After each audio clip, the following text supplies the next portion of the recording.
Capricorn, this is your November 2022 soul story. Thanks so much for tuning into the channel. It's Romy here. If you've got a sun rising or moon in the sign, then this is your reading. We'll give you some key dates and astrological messages to support you. My readings are general. Here we go. What we're opening up with the energy of the King of Pentacles for you for this month ahead.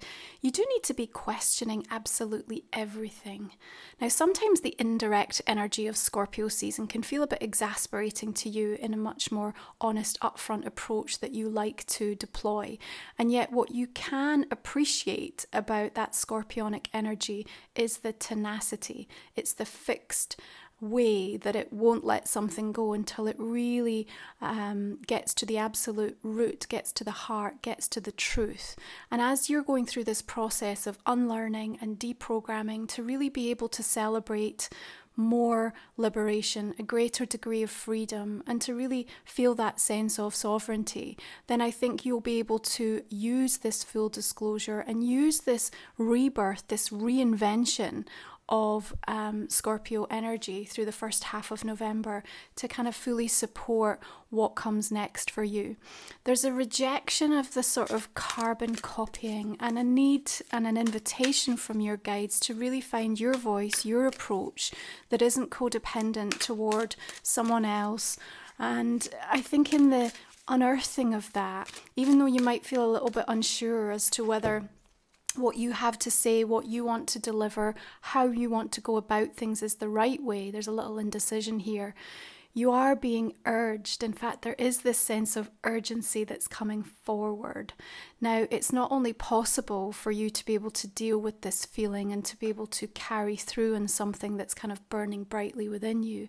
It's also going to help you to really understand some of the spiritual assignments that you've been working on and what Spirit have had you dealing with and facing through the course of 2022. Now, we each have a soul contract, but our spiritual assignments can change from season to season, and sometimes they're deeply rooted in, something very personal to our path, and sometimes it's about the role that we need to play for someone else or as part of a group or a collective energy. Now, the Two of Swords suggests here, you're almost kind of not wanting to see something, not wanting to acknowledge it, and yet these little birds, they're incessant, sitting on top of that birdhouse there. They're not going to let you just sit on the fence. They're asking you to kind of take a stand, to make a decision, and to give yourself the gift of being able to have an opinion on something and actually kind of follow through with what you know is going to be right for you in this moment, even if it's not necessarily going to be fully understood, appreciated, or valued by people around you. Now, there's a lot of coming and going happening through the first half of the month because 11th house energy for you, groups, the way you're connecting into friendships, you might feel less resonant, you might feel the sort of waxing and waning of different relationships going on. You might spark new friendships. There might be exciting new sort of inspired conversations that are going to be taking place. You might also be making some decisions on how you want to express yourself by way of what social media platform, what technology. So there's a lot of kind of like up for debate. There's a lot that you're almost sitting back and reviewing and discerning and kind of figuring out how that aligns with the way that you want to be seen, how you want that to support you in the work that you're doing or in the relationships that you're a part of or in the soul journey that's around you. Now, we've got a full moon eclipse in Taurus coming in on the 8th of the month, blood moon, both revealing and incredibly concealing in the information. Now, you are going to feel quite strongly into that, which means that with the opposition between Mercury and Uranus, there's a flood of information that's going to come your way. You're going to need some time to go away and digest that.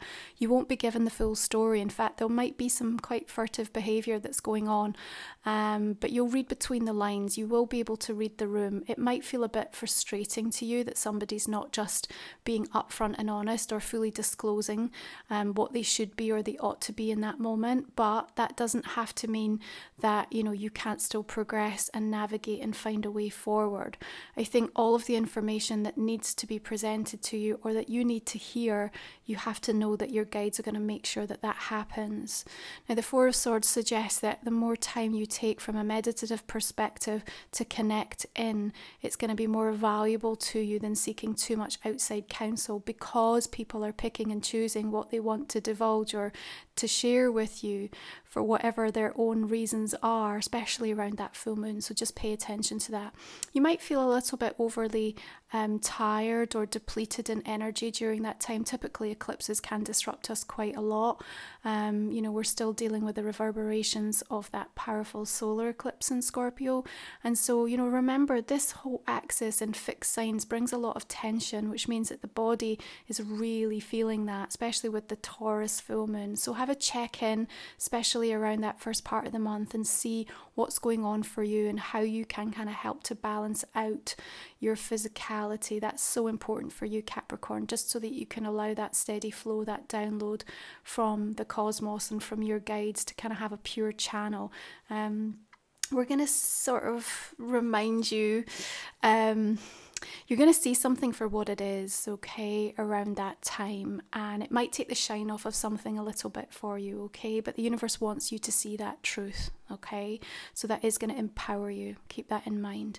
Now, off the back of that full moon, we're then going to be approaching the 1111 portal. Such a powerful gateway for change, really representing this opportunity for oneness and balance, and to really readdress like your personal power. Now you've got two King of Pentacles showing up in your reading. This deck chooses to express the divine masculine and feminine, which is beautiful because first of all it tells me that you've got balance, but also there's a strong emphasis of your own natural essence and energy shining through just when you need it, especially around that portal, which can be very connected into what's going on with karmic connections, twin flame unions, and also what you're trying to manifest by way of your own personal visions.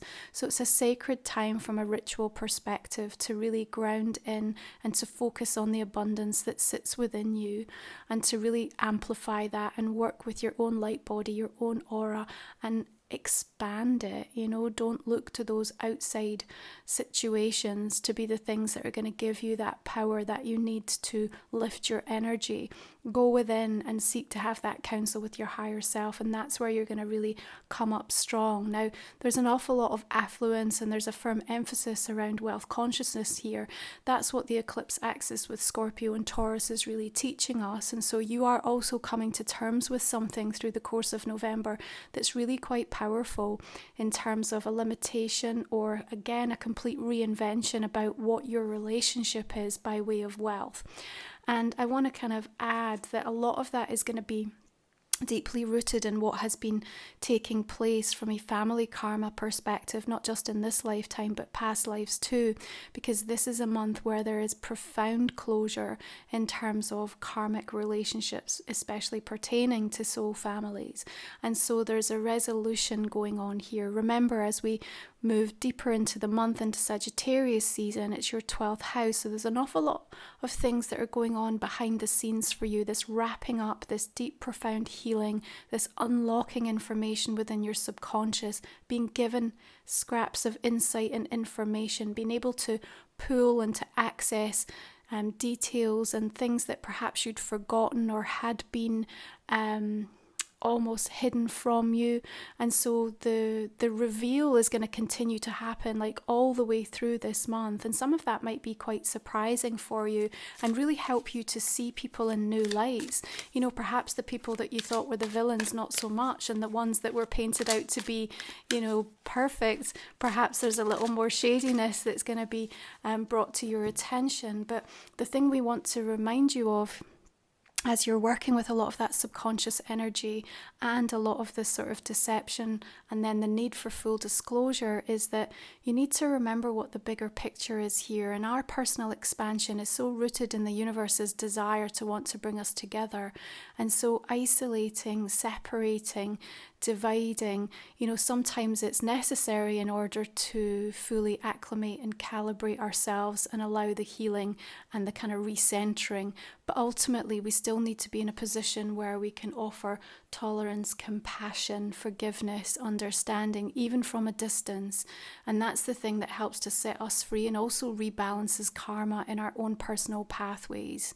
Okay, now the moon suggests, again, there's this kind of limited amount of information that's been given to you. So you might feel a bit frustrated through November that something you've been expecting or waiting for, is just purposely being held back, or you may feel like the universe is holding it back. There is a divine time to something, okay? So don't be too concerned about this. There is a complex storyline that's playing out here. And I think that you have to sort of witness why some things have to happen first before you're able to be in a position where you get the full clarity that you need in order to make the right decision. And I know that might sound a little kind of confusing, but I feel like when this unfolds, it's going to make complete sense to you. You're going to have this pull towards almost like a deeply uncomfortable initiation, and it's going to need all of your bravery. It's a terribly humbling kind of time for many of us as we experience what this true leveling up really means for us, and this deprogramming is continuing to take place. But know that you're fully supported and guided in that experience.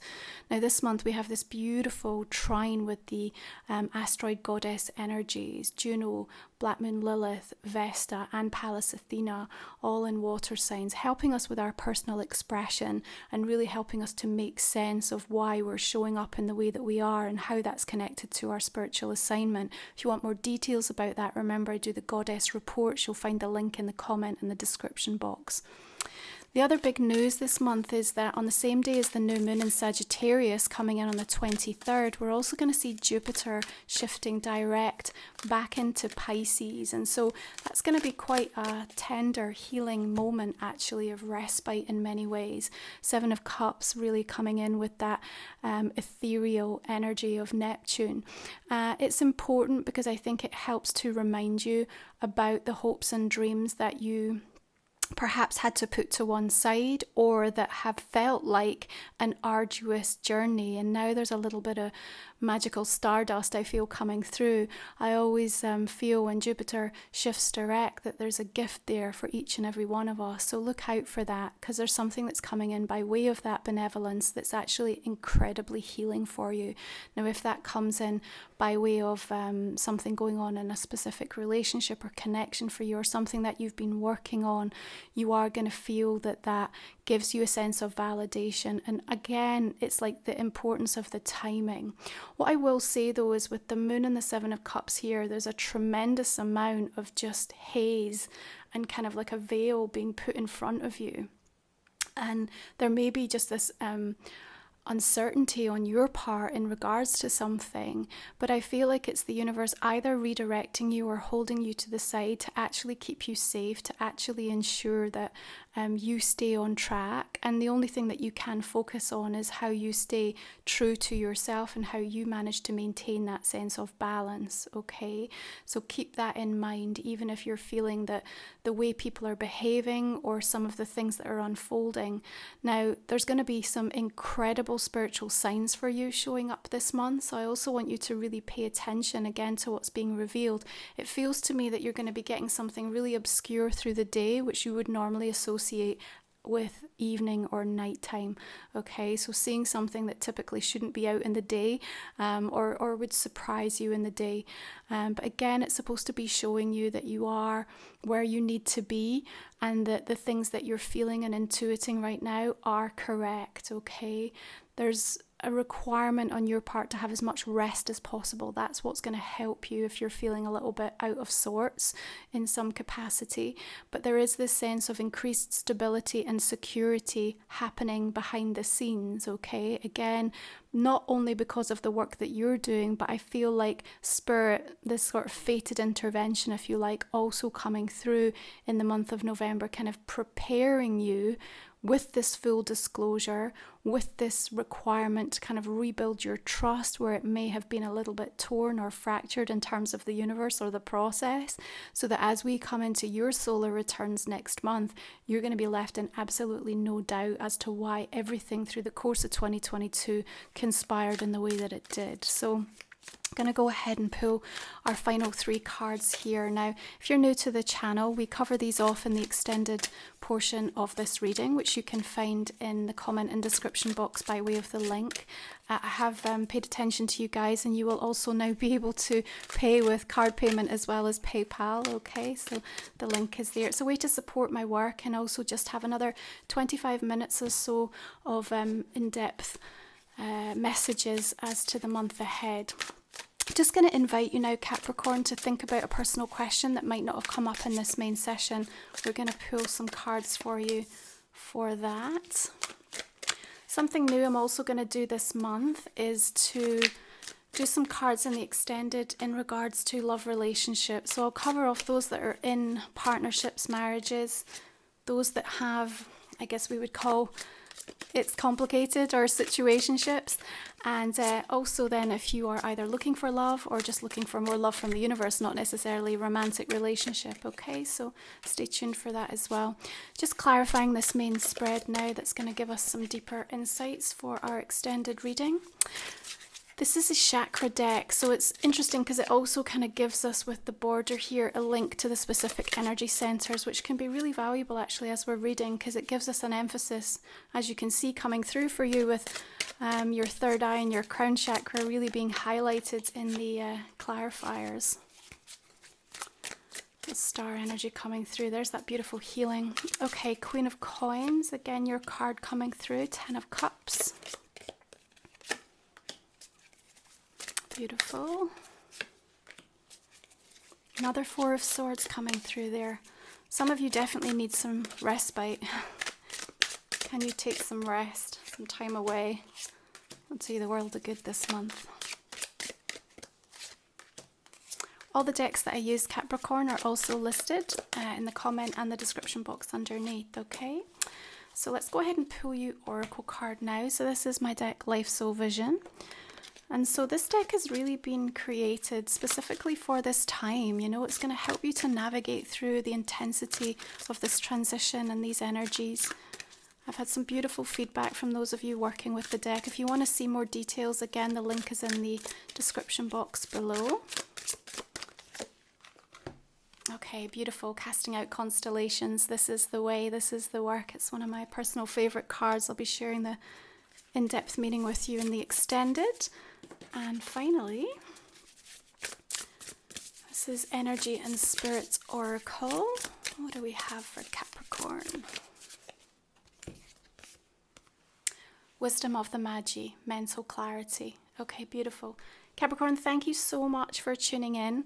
If you are joining me for the extended, I look forward to continuing this cosmic conversation with you. And if not, I wish you a beautiful month ahead, and I will see you again next time. You take care.